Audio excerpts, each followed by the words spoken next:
It's taken an eternity, but the echocrats have finally twigged that the big problem with the nation's education and training system isn't its high cost to budgets, but its failure to provide enough of our youth with the skills they need to get and keep a decent job.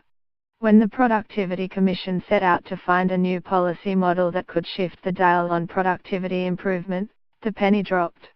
It decided that if we had to pick just one thing to improve, it must be skills formation.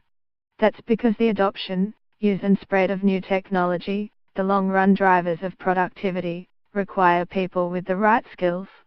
As befits its obsession with productivity, the Commission doesn't bother to acknowledge that knowledge is valuable for its own sake.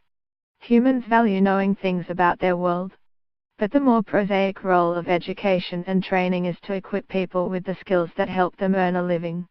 As economists go, however, the Commission's more broad-minded than most. There is additional value in improving skills formation, from foundational to advanced, because it gives people better job security, income and job satisfaction. These effects are not well measured in the official statistics, but have major implications for prosperity and quality of life more broadly.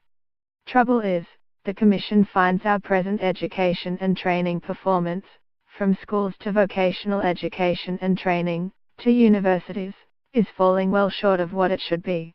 A good school system ensures that people have the key foundational skills, numeracy, literacy, analytical skills, and the capacity to learn so that they can easily acquire knowledge throughout their lives, the Commission says.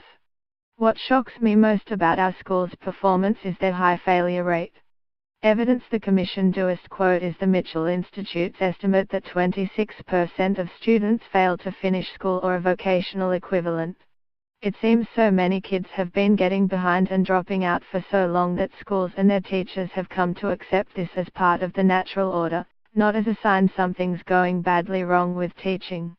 The Commission notes that, while the regular testing under the Organisation for Economic Cooperation and Development's PISA program shows Australian school students' academic achievement is still above the OECD average, our average scientific, reading and mathematical ability is falling in absolute terms.